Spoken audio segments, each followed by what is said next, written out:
જય શ્રી કૃષ્ણ. સ્વાગત છે તમારું છાયની વાનગીઓમાં. આજે હું તમારા માટે લઈને આવી છું શીતળા સાતમ માટે દૂધી મેથીના થેપલા, બટેટાની સૂકી ભાજી અને લસણિયા મરચાં.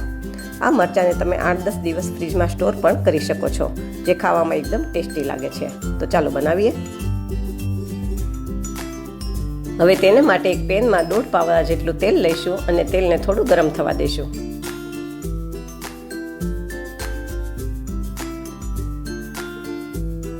પછી એમાં અડધી ચમચી હિંગ અને 1 કપ ખમણેલી દૂધી નાખશું અને એને થોડી સતળાવા દેશું. આપણને થેપલામાં દૂધી કાચી ન લાગે એટલા માટે આપણે પહેલા તેલમાં થોડી સાતળીએ છીએ.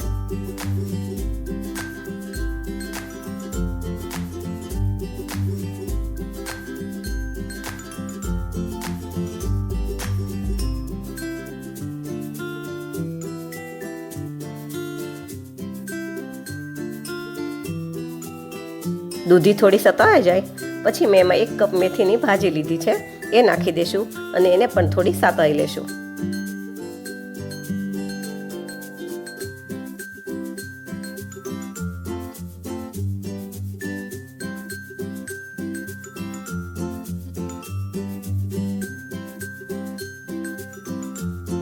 હવે દૂધી અને મેથીની ભાજી બરાબર સતળાઈ ગયા છે, તો આપણે ગેસ બંધ કરી દઈશું અને એને થોડું ઠંડુ થવા દઈશું. પછી આપણે લોટની તૈયારી કરીએ.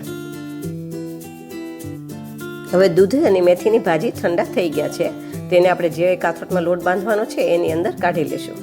પછી એમાં 2 ચમચી જેવી આદુ મરચાં લસણની પેસ્ટ નાખશું, 1 ચમચી મીઠું, અડધી ચમચી હળદર, 1 ચમચી મરચું, 1 ચમચી ધાણા જીરું, 1 ચમચી સફેદ તલ અને અડધી ચમચી અજમો હાથેથી મસળીને નાખશું.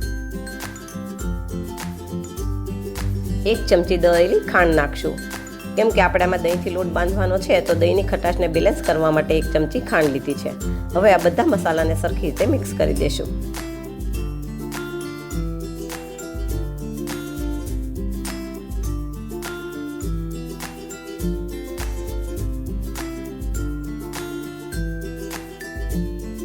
પછી એમાં 2 ચમચી ચણાનો લોટ નાખશું અને 2 કપ જેવો ઘઉંનો લોટ નાખશું અને એને પણ મસાલા સાથે મિક્સ કરી દઈશું.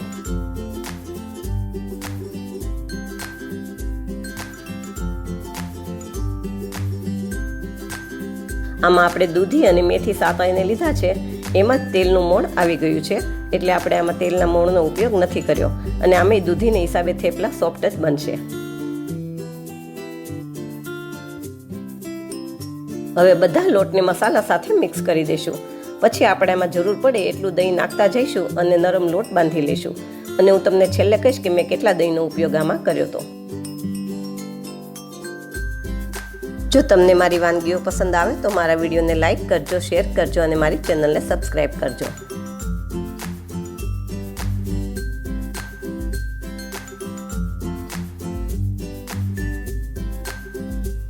હવે આપણો લોટ સરસ બંધાઈ ગયો છે. આમાં મારે અડધા કપથી ઉપર થોડા દહીંની જરૂર પડી હતી. હવે આની અંદર આપણે થોડું તેલ નાખી અને સરખી રીતે ફરીવાર મસળી લઈશું. પછી ઢાંકી અને સાઈડમાં રહેવા દઈશું અને ત્યાં સુધી આપણે સૂકી ભાજી બનાવી લઈએ.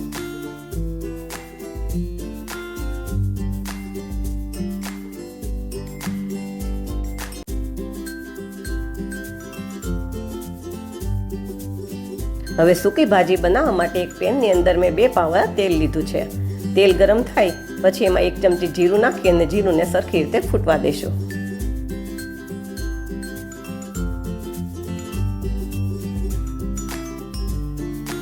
જીરું ફૂટી જાય પછી એમાં 1 ચમચી આદુ મરચાંની પેસ્ટ નાખી દઈશું અને થોડી હલાવી લઈશું, જેથી કરીને આદુ મરચાં દાજી ન જાય. પછી એમાં થોડા લીમડાના પાન, અડધી ચમચી હિંગ અને થોડી હળદર નાખશું અને બધું મિક્સ કરી દઈશું.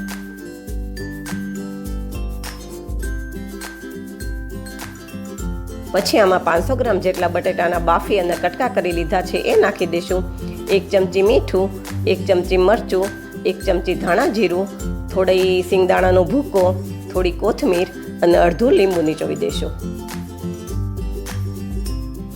હવે બધા બટેટા અને મસાલાને સરખી રીતે મિક્સ કરી દઈશું.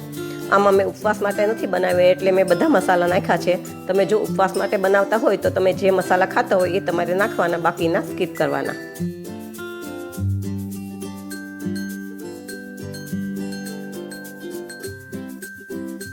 હવે આપણી સૂકી ભાજી તૈયાર થઈ ગઈ છે, તેને સાઈડમાં રાખી દઈશું અને હવે મરચાં બનાવી લેશું. હવે મરચાં બનાવવા માટે એક પેનની અંદર મેં 1.5 પાવડા જેટલું તેલ લીધું છે. તેલને થોડું ગરમ થવા દેશું. તેલ ગરમ થાય પછી એમાં મેં 20 થી 22 જેટલી લસણની આખી કળી લીધી છે, એ નાખશું અને એને થોડી સાતળવા દેશું.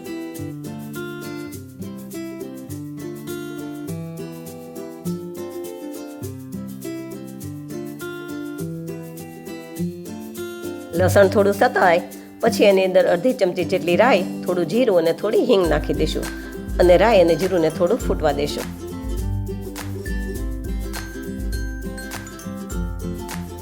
પછી આમાં મેં 200 ગ્રામ જેટલા મોળા મરચાં લીધા છે, એ નાખી દઈશું. મરચાં મેં ધોઈ કોરા કરી અને 1/3-4 પીસ કરીને આવી રીતે કાપી લીધા છે. સાથે એમાં 1 ચમચી મીઠું અને અડધી ચમચી હળદર નાખી દઈશું અને બધું મિક્સ કરી અને એને થોડું સતળવા દઈશું.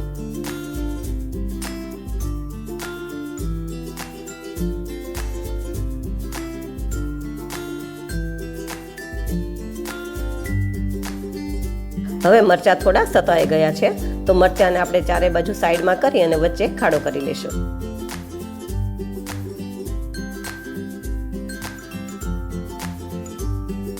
ત્યારબાદ 1 ચમચી ધાણા જીરુંને આપણે સાઈડમાં નાખી દઈશું અને વચ્ચે જે ખાડો કર્યો તો ત્યાં તેલ જમા થયું હોય એની અંદર 1 ચમચી આપણે ચણાનો લોટ નાખશું. ચણાનો લોટ તેલની અંદર શેકાઈ જાય એટલા માટે. હવે આપણે ચણાના લોટને તેલ સાથે થોડો મિક્સ કરી અને પછી બધા મસાલા સાથે મિક્સ કરી દઈશું.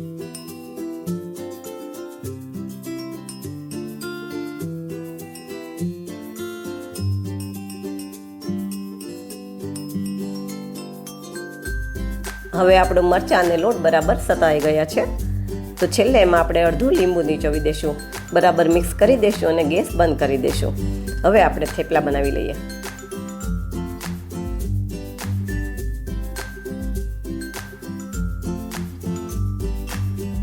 હવે આપણે જે લોટ થેપલા બનાવવા માટે ઢાંકીને રાખ્યો હતો એ જોઈ લઈએ, તો લોટ બરાબર સેટ થઈ ગયો છે.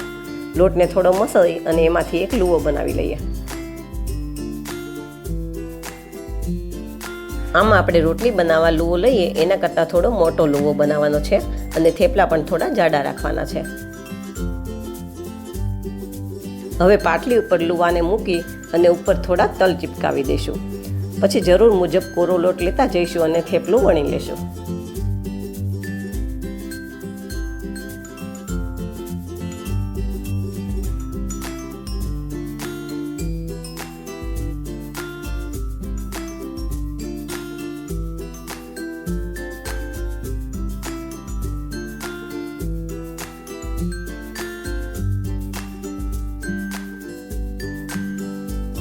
જુઓ, આપણે આવું થેપલું વણવાનું છે.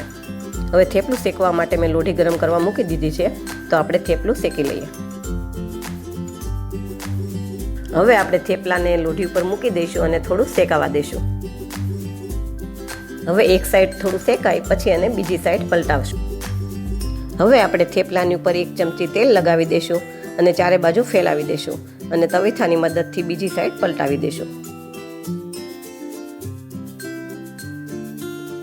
હવે બીજી સાઈડ પણ 1 ચમચી તેલ લગાવી દઈશું.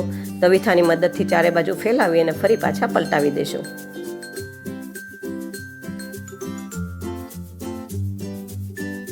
હવે આપણું થેપલું બરાબર શેકાઈ ગયું છે, તો આવી રીતે આપણે બધા થેપલા બનાવી લઈશું. હવે ગરવાની અંદર વરાળ ન થાય એટલા માટે નીચે કાપડ પાથરી દઈશું અને બધા થેપલા એમાં ગોઠવી દઈશું.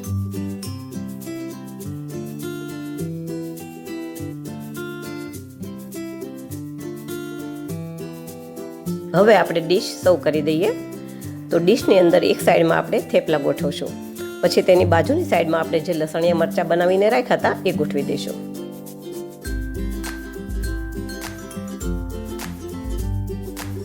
હવે મરચાંની બાજુમાં આપણે સૂકી ભાજીને રાખી દઈશું. હવે છેલ્લે આપણે કેરીનો છુંદો મૂકી દઈશું. આ છુંદો થેપલા સાથે ખાવામાં બહુ જ સરસ લાગે છે અને આ કેરીનો છુંદો મેં મારી ચેનલ ઉપર મૂકેલો છે. તો તૈયાર છે આપણી સીતા સાતમ માટેની સ્પેશિયલ થાળી. આવી જ નવી વાનગી સાથે ફરી મળશું. Thank you.